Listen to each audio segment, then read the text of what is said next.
અક્ષર નથી વાકા ચૂકા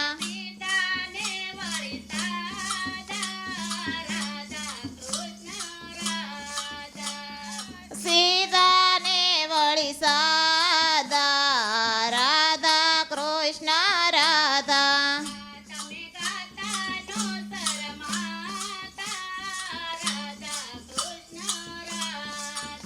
તમે ગાતા ન શરમાતા રાધા કૃષ્ણ રાધા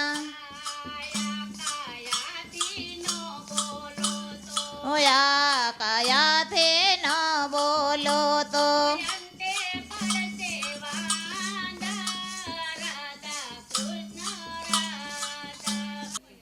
એટલે થોડું ઘણું હારે લઈને જવાનું.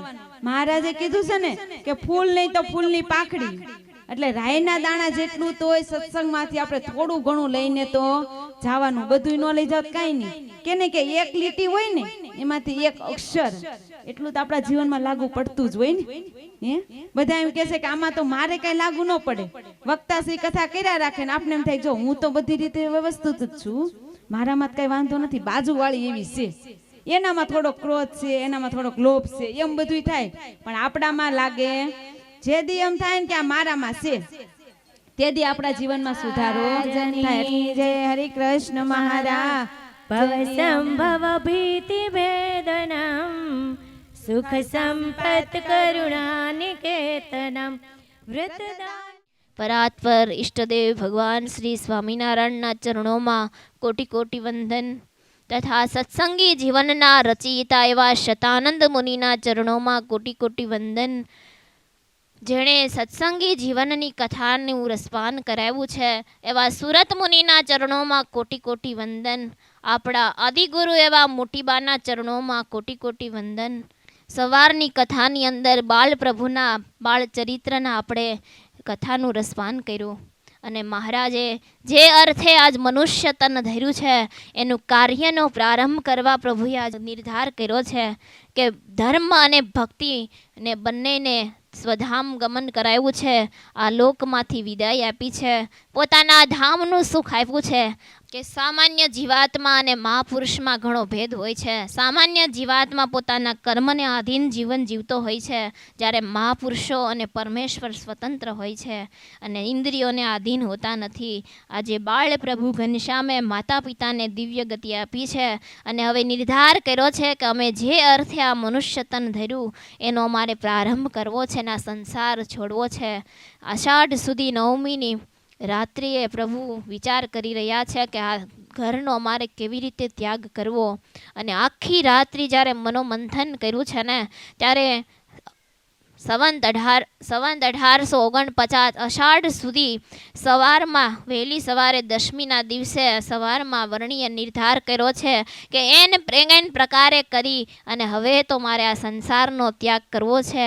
એટલે સર્વ સુવર્ણના આભૂષણો નીચે ઉતાર્યા છે, સોનાના તારથી ગૂંથેલો સુરવાળ ને જામો પ્રભુએ ઉતાર્યો છે, એક સાદી ધોતી ધારણ કરી છે, મુજની મેખલા પ્રભુએ ધારણ કરી છે, સાથે શાલિગ્રામ લીધો છે અને શાસ્ત્રનો જે અનેક શાસ્ત્રના સારરૂપી જે ગુટકો બનાવ્યો છે તેને પ્રભુએ સાથે લીધો છે.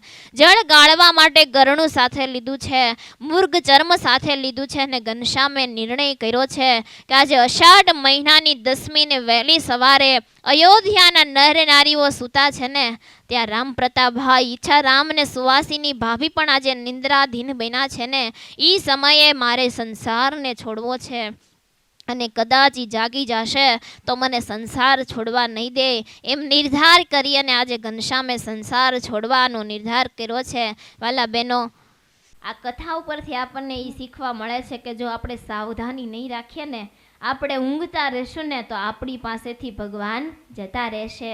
કે જે જાગત હે વો પાવત હે, જો સોવત એવો ખોવત હે. કે જે જાગે ને એ જ કંઈક પામી શકે અને જે ઊંઘી જાય ને એ પોતાની પાસેથી સર્વસ્વ ખોઈ બેસે છે. કે આજે અયોધ્યાની સારી નગરીના લોકો નર નારીઓ સૂતા છે, નિંદ્રાને આધીન બન્યા છે. આજ એક જ વાર નહીં પણ અયોધ્યાના નર નારીઓ બબ્બે વખત આવું અનુભવ્યું છે કે જ્યારે રામ ભગવાન વનવાસમાં ગયા ને ત્યારે આખી સારીએ અયોધ્યા નગરી સૂઈ ગઈ હતી. અને આજે પરત પર પૂર્ણ પુરુષોત્તમ સ્વામિનારાયણ ભગવાન પણ આજે નીલકંઠ વેશ ધારણ કરીને જ્યારે વનમાં જવાનું પ્રયાણ કરે છે ને ત્યારે આજે પણ અયોધ્યાવાસી ઊંઘતા કર્યા છે. અને પ્રભુએ નિર્ધાર કર્યો છે પણ પ્રકૃતિ સારે ખીલી ઉઠી છે અને પ્રકૃતિ જાગી છે અને પ્રકૃતિએ ભગવાનને રોકવાનો ઘણો પ્રયાસ કર્યો છે પણ અંધારી રાત્રિ છે અને સવારનો પરોઢિયાનો પોર છે અને વાલા પ્રભુએ વનમાં વિચરણ કરવા માટે પ્રભુએ વાટ લીધી છે કે ઘોર અંધારી રે રાતલડીમાં પરોઢિયાની પોર ઘોર અંધારી રે રાતલડીમાં પરોઢિયાને પોર ઘોર અંધારી રે રાતલડીમાં પરોઢિયાને પોર નિસરા નિસરા રે વન વિચરણને કાજે ધર્મ કિશોર નિસરા નિસયા રે વન વિચરણ કાજે ધર્મ કિશોર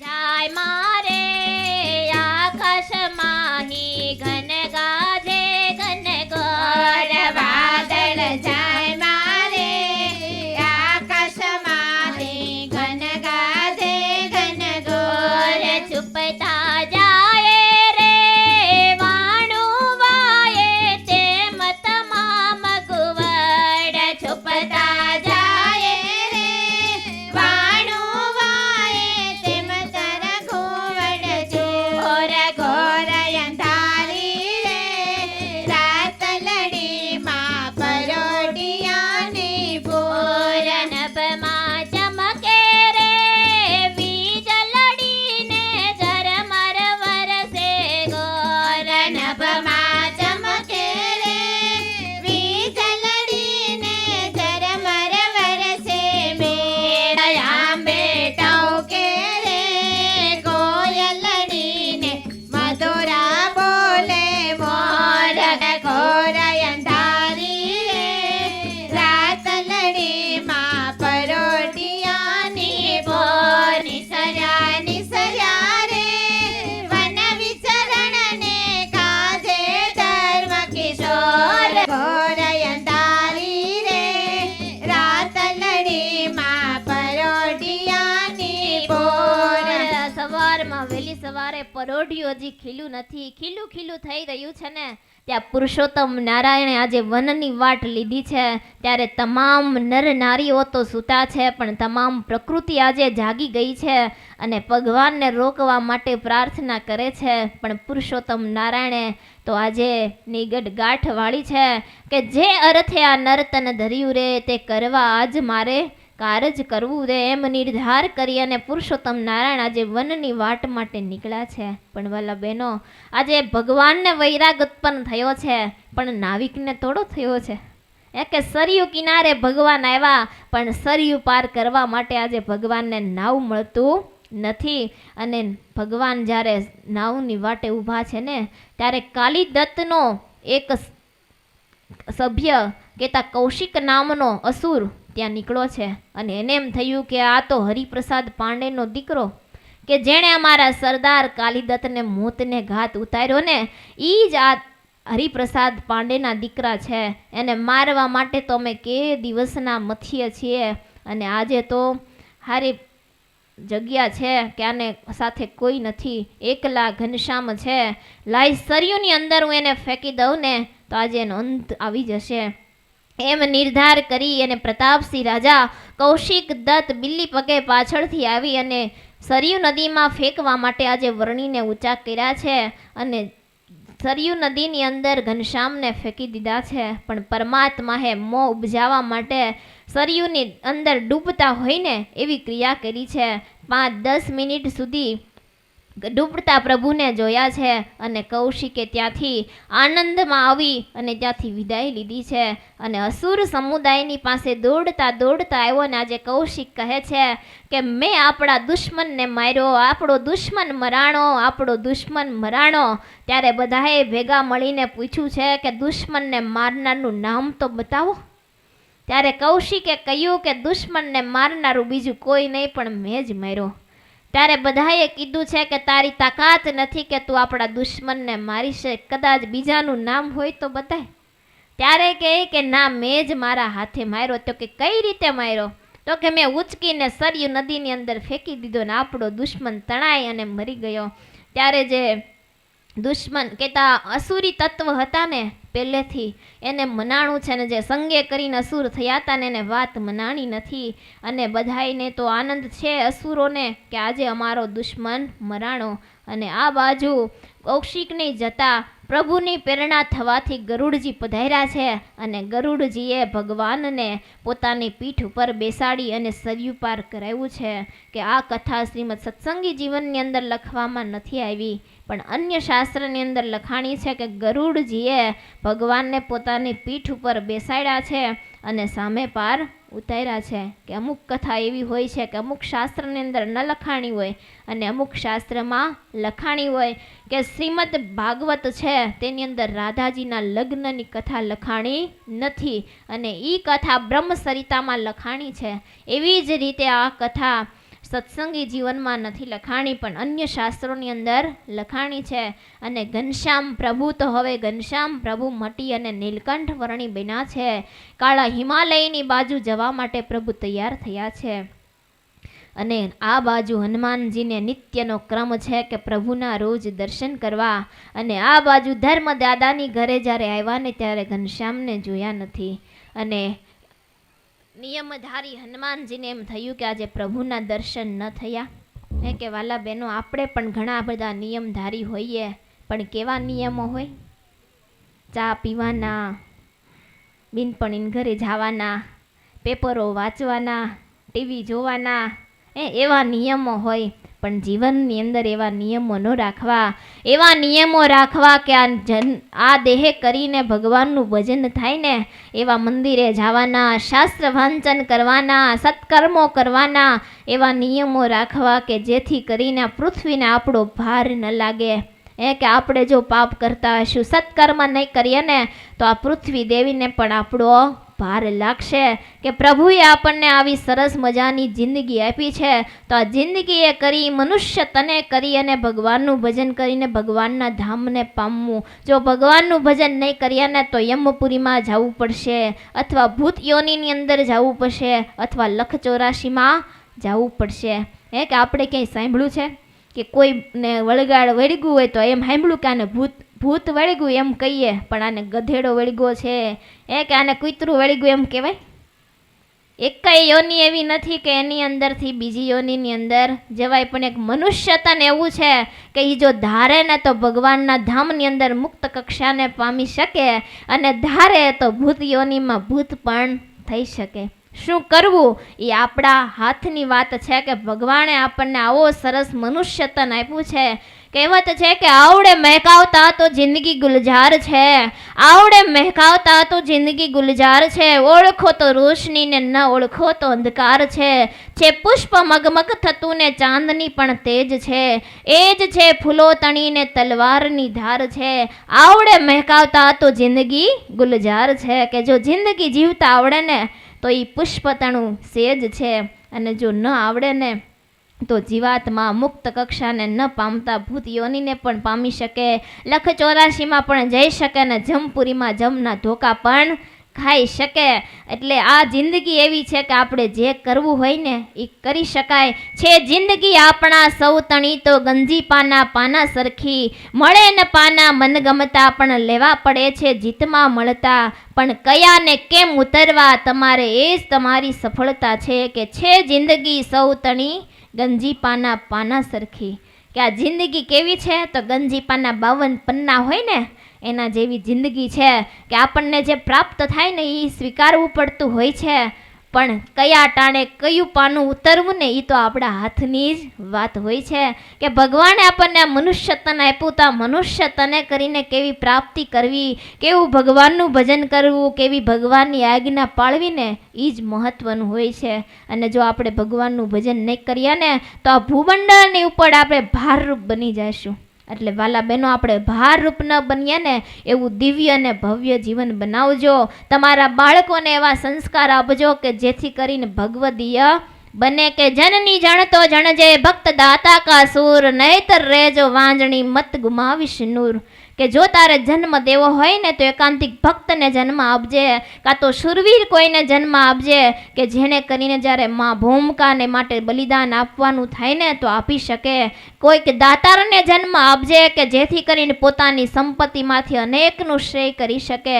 નહીતર રેજે વાંજણી મત ગુમાવીશ નૂર, નહીતર સંતાનને જન્મ જ ન આપતી. માટે વાલા બહેનો, આપણું જીવન એવું ભવ્ય અને દિવ્ય બનાવવું કે આપણું જીવન જોઈને પરમાત્મા પણ રાજી થઈ જાય કે આને મેં જીવન આપ્યું ને સાર્થક કર્યું છે.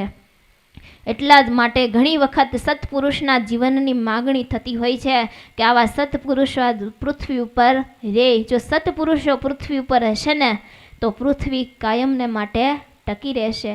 કે સ્વામિનારાયણ ભગવાન જ્યારે આ લોકમાં હયાત હતા ને ત્યારે એના સખા એવા બ્રહ્માનંદ સ્વામી, એક દિવસ એની આવરદા પૂરી થઈ ગઈ ત્યારે મહારાજે કીધું કે આજ બ્રહ્માનંદ સ્વામીની આવરદા પૂરી થઈ છે ને એટલે હવે અમારા ધામમાં અમે તેડી જઈશું. ત્યારે સંતો ભક્તો મહારાજને પ્રાર્થના કરવા માંડ્યા કે મહારાજ, બ્રહ્માનંદ સ્વામીને તમે ધામમાં નહીં લઈ જતા, તમે એને ધામમાં લઈ જશો ને તો એની ખોટ આ સંપ્રદાયની અંદર કોઈ નહીં પૂરી શકે. ત્યારે મહારાજ કહે કે પણ શું કરીએ, આજે એની આવરદા પૂરી થઈ ગઈ છે. ત્યારે અતિ આગ્રહ કર્યો ને અતિ આજીજી કરીને ત્યારે મહારાજ કહે તો એમ કરો કે તમારી બધા એની 7-7 દિવસની આવરદા આપો તો બ્રહ્માનંદ સ્વામીને અમે આ લોકમાં રાખીએ. ત્યારે મહારાજની આજ્ઞા થઈને એટલે બધાએ 7-7 દિવસની આવરદા આપી તો સ્વામીની 25 વર્ષની આવરદા વધી ગઈ. એટલા માટે કે એવા સત્પુરુષો જો પૃથ્વી ઉપર હોય ને તો પૃથ્વી ઉપર અનેક આત્માને તારણ રૂપ બનતા હોય છે. એટલે ભગવાને પણ આપણને આવો મનુષ્ય દેહ આપ્યો છે તો આપણા બીજાનું તો શ્રેય ન કરી શકીએ તો કાંઈ વાંધો નહીં, પણ આપણા એકનું તો કરજો. એ પોતે પોતાના જીવનું રૂડું થાય એટલું તો ભજન ભક્તિ રૂપી ભાતું બાંધજો. જીવનની અંદર એવા નિયમો રાખજો કે જેથી કરીને પ્રભુ રાજી થાય. કે રોજ મંદિરે જવાનું તો અવશ્ય નિયમ રાખજો. અને નિયમ લેશો ને તો યાદ રહી જશે કે અમારી ગામની અંદર કે તરઘરી ગામને આંગણે તુલસીભાઈ કાપડિયાએ જ્યારે કથા બેસાડી હતી સત્સંગી જીવનની ને તે દિવસે અમે નિયમ લીધું હતું કે અમે રોજ મંદિરે જાશું. એટલે નિયમ લેજો હો. કેટલા નિયમ લેવાના છો? બધાય લેવાના છો?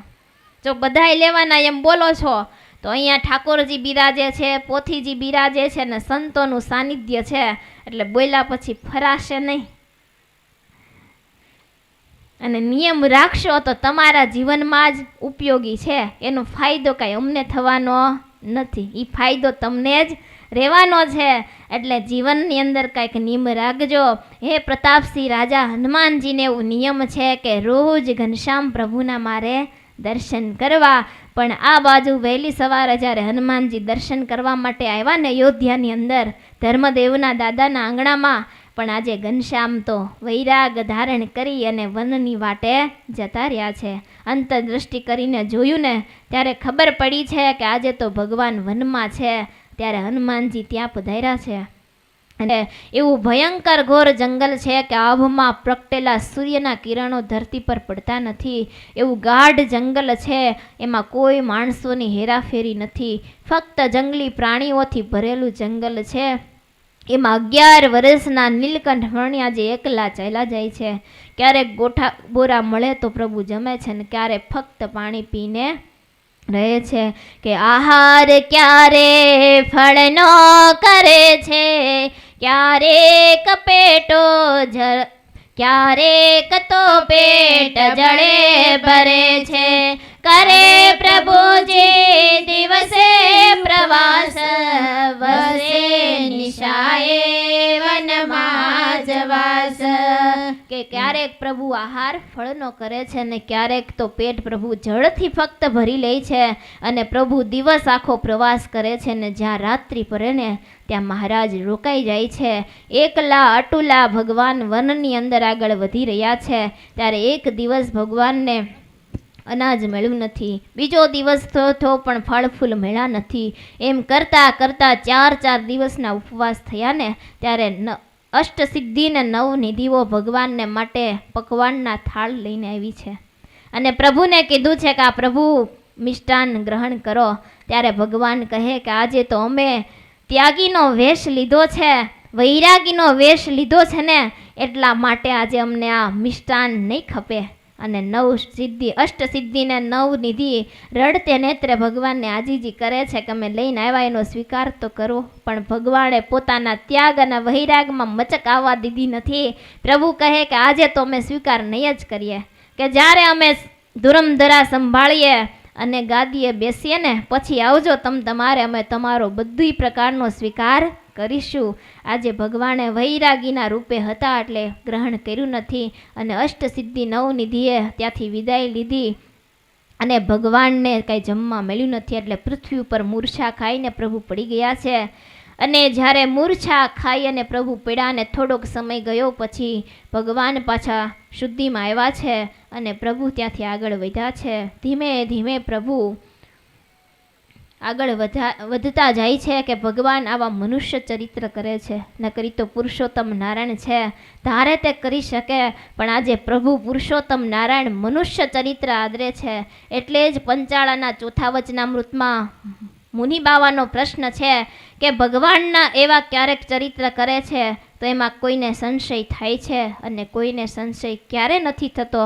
તો એનો ભગવાને ઉત્તર આપ્યો કે ભગવાનના મનુષ્ય ચરિત્ર જેને સાંભળ્યા હોય ને એને ભગવાનના મનુષ્ય ચરિત્રમાં સંશય થાય નહીં, અને ક્યારેય સાંભળ્યા ન હોય ને અચાનક સાંભળને ત્યારે એને સંશય થતા હોય. પણ ભગવાન તો ચરિત્ર શા માટે કરે તો કે એની પાછળ કોઈક ને કોઈક હેતુ સમાયેલો હોય ત્યારે જ પ્રભુ મનુષ્ય ચરિત્ર કરતા હોય છે, બાકી ક્યારેય ભગવાન ચરિત્ર કરે નહીં. કે રામાયણનો પ્રસંગ છે કે રામ પ્રભુ જ્યારે જાનકી માતા પાછળ ગાંડા થયા કે જ્યારે રાવણ માં સીતાને ઉપાડીને ગયા ને ત્યારે રામ ભગવાન ગાંડા બન્યા હતા કે મારી સીતા કોઈએ જોઈ હોય તો મારી સીતાને આપો.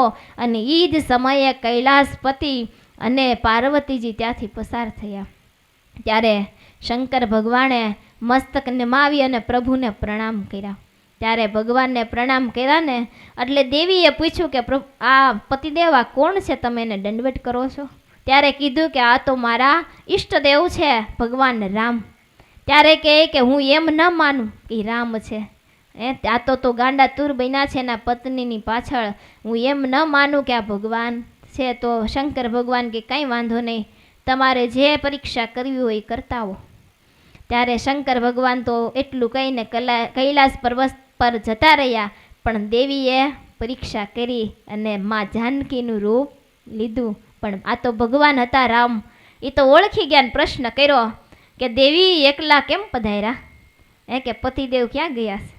અને પછી તો શરમ આવી એટલે કૈલાસ પર્વત ઉપર આવીને જ્યાં શંકર ભગવાન ધ્યાનસ્થ અવસ્થામાં બેઠા છે એની પાસે આવીને બેસી ગયા. અને શંકર ભગવાને આંખ ખોલીને પૂછ્યું કે દેવી શું પરીક્ષા લીધી? ત્યારે કે એને ખબર પડી ગઈ કે જો હું એમ કહીશ કે માં જાનકીનું રૂપ લીધું હતું અને એ વાતની ખબર પડશે તો મારા પતિદેવ મારા ઉપર કોપાયમાન થશે. એટલે કહે છે કે મેં કાંઈ પરીક્ષા લીધી નથી, કે તમે જે કીધું ને એમાં મને મનાઈ ગયું કે ભગવાન રામ હતા એટલે મેં કાંઈ પરીક્ષા લીધી નથી ને હું એમનેમ વહી આવી. પણ કૈલાસપતિ કહેતા શંકર ભગવાન ઓળખે છે કે આ એમનેમ દેવી આવે એવા નથી. આંખ બંધ કરીને જોઈને ત્યાં ખબર પડી કે આજે મારી માનું રૂપ કહેતા માં સીતા જાનકીનું રૂપ લીધું. એટલે કીધું કે સતી આજથી તમે મારી સમીપમાં પાસે બેસતા હતા પણ આજે તમે માનું રૂપ ધારણ કર્યું ને એટલે તમારું સ્થાન હવે સામે આવી જશે. અને પછી ધીમે ધીમે કરતા જ્યારે દક્ષના યજ્ઞની અંદર પાર્વતીજી બળીને મૃત્યુ પામ્યા પછી ફરીને તપશ્ચર્યા આદરી અને ફરીને પાછા શંકરની સાથે વિવાહ થયા ને અને એક દિવસ શંકર ભગવાન ખૂબ રાજી હતા.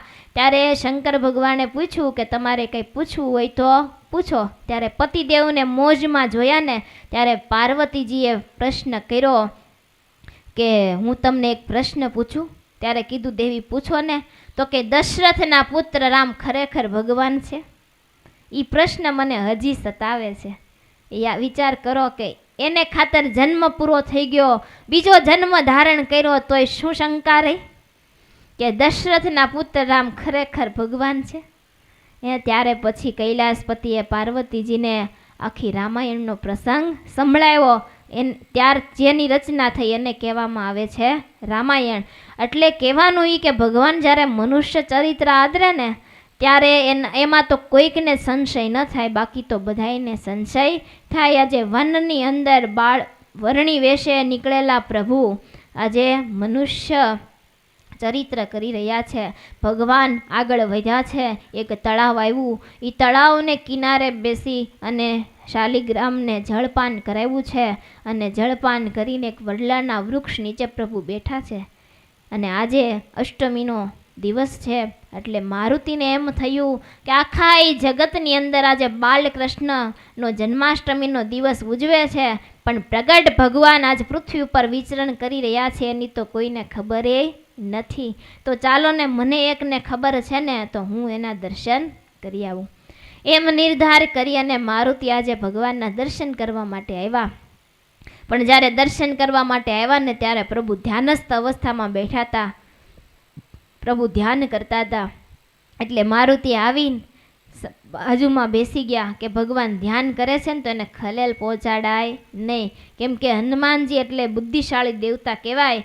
એણે એમ નિર્ધાર કર્યો કે મારા પ્રભુને હું જો ખલેલ પહોંચાડું તો હું બુદ્ધિશાળી સર્વશ્રેષ્ઠ ગણાવ છું, એ ગણાવ નહીં. ને વર્ણિના દર્શન કરવા માટે મારુતિ આવ્યા છે. ભગવાન ધ્યાનસ્થ અવસ્થામાં બેઠા છે પણ ભગવાનને ખલેલ પહોંચાડી નથી. આ કથા ઉપરથી આપણે પણ શીખવું કે આપણે જ્યારે સંતોના દર્શન કરવા જઈએ ને તો માળા કરતા હોય કે ધ્યાનમાં બેઠા હોય કે માનસી પૂજા કરતા હોય ને તો એને ખલેલ પહોંચાડવી નહીં. ક્યારેક સંતો ચાલ્યા જતા હોય તો એના પગનો સ્પર્શ કરવાનો પણ આગ્રહ રાખવો નહીં, કે ચાલવા જાય ને તમે હાથ લાંબો કરો તો કદાચ ઠેસ આવે તો પડી જવાય.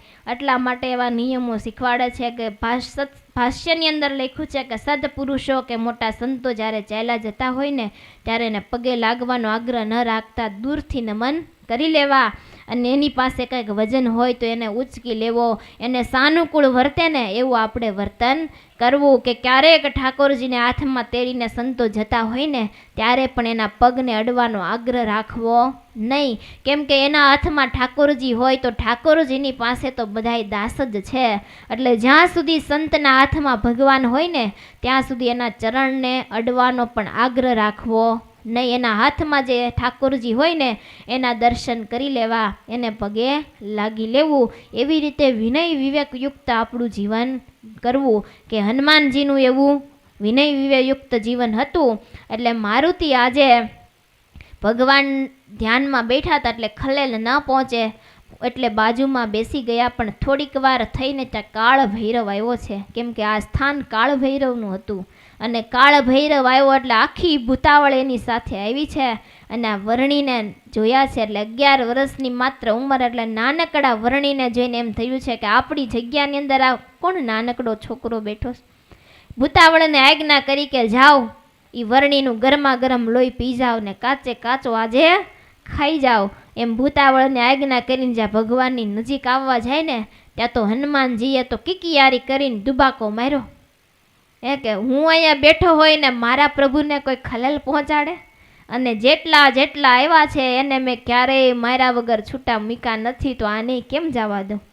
એમ કરી અને બધાને પૂંછડે બાંધ્યા અને ધબધબાટી બોલાવી અને બધાને ખૂબ માર માર્યો. અને થોડીક વાર થઈને ત્યાં ભગવાન જાગ્રત બન્યા છે અને હનુમાનજીને ઈશારો કર્યો છે કે હવે રહેવા દ્યો, કે હવે વધારે મારશો નહીં. પણ હનુમાનજી કહે કે થોડીક વાર પ્રભુ ધ્યાનસ્થ અવસ્થામાં બેઠા હોત ને તો સારું હતું, કે થોડીક વાર વધારે મોજ માણી લે મારવાની. એમ કરીને હનુમાનજીએ ભગવાને ના પાડીને પણ શું કર્યું ખબર છે જે છેલ્લે તો કાળ ભૈરવના માથામાં હાથની મુઠ્ઠી વાળી અને જોરથી પ્રહાર કર્યો ને તે ધડની અંદર માથું ઘૂસી ગયું. એવો જોરદાર પ્રહાર કર્યો કે ભગવાન ના પાડી તોય છતાં થોડુંક ઘણું તો મારતા એવા કે એમને મૂકવું કેમ. એ કે જ્યારે મા જાનકી પાસે ગયા ને ત્યારે માતા જાનકીએ કીધું હતું કે નીચે પડેલા ફળો જમજો, ઉપરથી ઉતારતા નહીં. તે જ્યાં બગીચામાં ગયા તો એકેય ફળ નીચે નહોતું પડેલું કે હવે કરવું શું, માએ તો ના પાડી છે ને ઉતારવાની. એટલે મૂળિયા હોતા ઝાડવા ઉખેડ્યા અને પાછા ખાતા જાય ને કહેતા જાય કે આપણે તોડવું નથી, આપણે નીચે ખરેલા ખાઈએ છીએ. એવી જ રીતે આજ હનુમાનજીએ ભૂતાવળોને મારી અને ભગાડી છે અને પછી વનમાંથી ફળ ફૂલ લઈ આવ્યા છે અને પ્રભુને અર્પણ કર્યા છે અને પ્રભુએ શાલિગ્રામને ધરાવ્યા છે અને પ્રભુ હજી શાલિગ્રામને ફળ ફૂલ ધરાવે છે. કે જ્યારે હનુમાનજીએ ફળ ફૂલ આપ્યા અને પ્રભુએ કહ્યું છે કે હવે તમે વિદાય લ્યો, પણ અયોધ્યાવાસીને એટલા સમાચાર આપી આવો કે જ્યારે અમે ગઢપુરની અંદર આવશું કે ત્યાં સ્વામિનારાયણ સંપ્રદાયની અમે ધુરા સંભાળશું ને પછી અમારા પરિવારને અમે અમારી પાસે બોલાવશું, ત્યાં સુધી અયોધ્યાવાસીને કહો કે ધીરજ ધારણ કરે. એમ કહી અને આ બાજુ હનુમાનજી વિદાય થયા છે અને પ્રતાપસિંહ રાજા પણ આજે સુરત મુનિને પૂછી રહ્યા છે કે હે સુરત મુનિ, તમે મને વન વિચરણની કથા તો કહો છો, પણ એ કથા સાંભળતા પહેલાં મને મન થયું છે કે હે સુરત મુનિ, કે અયોધ્યાના પ્રેમી ભક્તો કે સુવાસીની બાઈ, ઈચ્છારામભાઈ, રામ પ્રતાપભાઈ ને નાના નાના બાળકો જે અયોધ્યાની અંદર રહેનારા ઘનશ્યામની સાથે રહેનારા મિત્રોની મહારાજ ગયા પછી શી દશા થઈ છે, અયોધ્યાની શું સ્થિતિ નિર્માણ થઈને એની કથા મને સાંભળવાની ઈચ્છા છે. તો હે ગુરુદેવ, આજે મને અયોધ્યાની કથા સંભળાવો.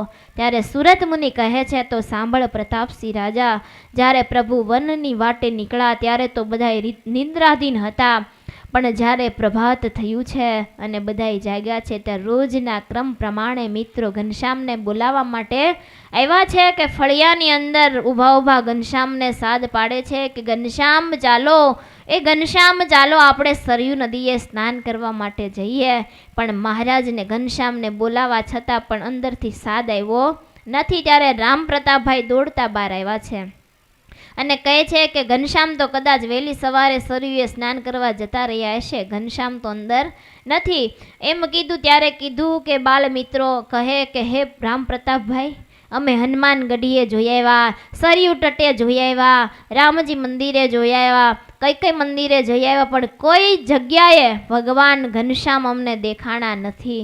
ત્યારે રામ પ્રતાપભાઈએ ઘરમાં દોટ મૂકી છે અને ઘરની અંદર રૂમમાં જઈને જોયું છે ને ત્યારે ઘનશ્યામના ઓરડામાં પ્રવેશ કરતાની સાથે સુવર્ણના તમામ આભૂષણો પડેલા જોયા છે, સોનાના તારથી ગૂંથેલો જામો ને સુરવાળ પડેલો છે ને રામ પ્રતાપભાઈને શંકા પડી છે કે નક્કી મારા પિતાએ કહ્યું હતું કે તમે ધ્યાન રાખજો, નકર ઘનશ્યામ તમને છોડીને જતા રહેશે. એમ શંકા ગઈ છે ને ત્યારે ભાઈએ દોડી આવીને ઓસરીની કોરે જોયું ને ત્યારે મોજડી પણ એમને પડેલી જોઈ છે. ત્યારે નક્કી થયું છે કે નક્કી આજે મારા ભાઈ મને છોડીને જતા રહ્યા છે અને ધ્રુસ્ક મૂકીને રડી પડ્યા ને ત્યારે સુવાસીની બાઈ પણ આવ્યા છે ને કીધું છે કે શું થયું.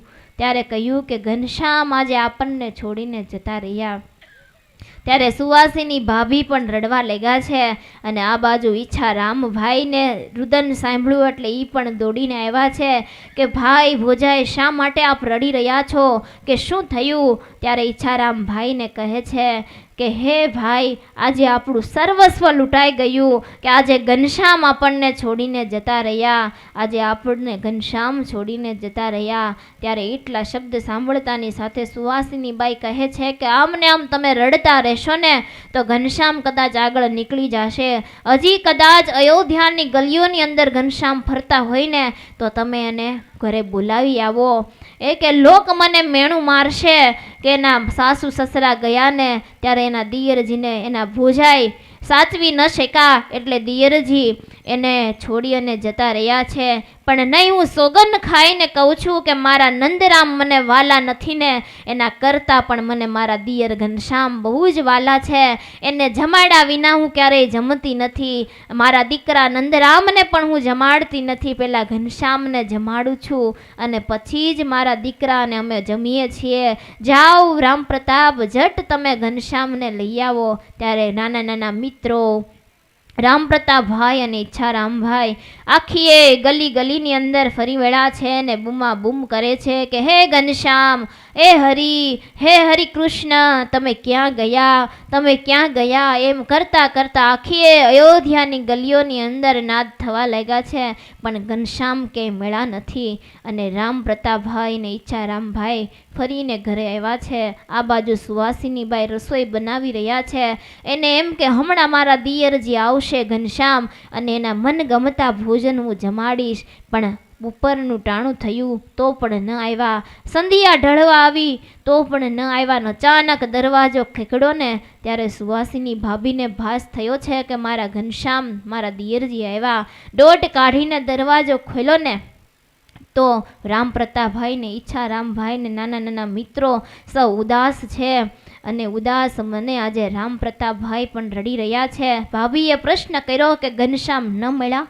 ત્યારે રામ પ્રતાપભાઈએ કહ્યું છે કે ના, ઘનશ્યામ મળ્યા નથી. અને આક્રંદ કરીને રડવા લાગ્યા છે. અને રામ પ્રતાપભાઈનો વિલાપ સહન કરી શક્યા નથી ને મુખમાંથી શબ્દ નીકળી ગયા કે અરે રે ભાઈ રે, ક્યાં તમે ગયા? દિલ થકી તજી કે મરે દયા. અરર ભાઈ રે, ક્યાં તમે ગયા? દિલ થકે તજી કે મરે દયા. તમ વિનાય મેં કેમ જીવશું? નવ વિચાર્યું તે તમે કશો. તમ વિનાય અમે કેમ જીવશું? નવ વિચાર્યું તે તમે કશો. રામ પ્રતાપભાઈ આવી રીતે વિલાપ કરી રહ્યા છે કે અરે ભાઈ, તમે ક્યાં ગયા? અમને દિલ થકી તજી તમે ક્યાં ગયા? તમને દિલમાં દયા ન ઉપજી કે તમે જતા રહેશો તો અમારું શું થશે? આજે સારી એ અયોધ્યા નગરી રડી રહી છે અને નાના બાળકો, યુવાનો, વૃદ્ધો બધાય સાનબાન ભૂલ્યા છે કે દિશે અયોધ્યા પુરયા જ કેવું, આત્મા વિના હોય શરીર જેવું. રૂવે જનો બાળકને યુવાન, વૃદ્ધો તણી તો ગઈ શુદ્ધ શાન. વૃદ્ધો તણી તો ગઈ શુદ્ધ શાન. કે આજે અયોધ્યા નગરી કેવી દેખાય છે કે જેમ આત્મા વિનાનું શરીર હોય, મૃતદેહ પડ્યો હોય ને એવી આજે અયોધ્યા નગરીની સ્થિતિ થઈ છે. અને નાના બાળકો, યુવાનો ને વૃદ્ધો તમામ આજે રડી રહ્યા છે. અને આ બાજુ અયોધ્યા આખું શોકમાં ગરકાવ બનીને ત્યારે હનુમાનજી ભગવાનના સમાચાર લઈને આવ્યા છે. રામ પ્રતાપભાઈ, સુવાસિની ભાભીને ઈચ્છારામભાઈને મૂર્છા અવસ્થામાં થઈ ગયેલા હોવાથી તેને જગાડે છે અને કહે છે કે તમે રડશો નહીં, જરૂર એક ને એક દિવસ ઘનશ્યામ તમને એની પાસે બોલાવશે એમ કહી અને આશ્વાસન આપ્યું છે. અને ધીરજના શબ્દ સાંભળીને આજે અયોધ્યાના વાસીઓએ ધીરજ ધારણ કરી છે. અને ધીરજ ધારણ કરી અને મારુતિ પોતાના સ્થાનકમાં પાછા ગયા છે.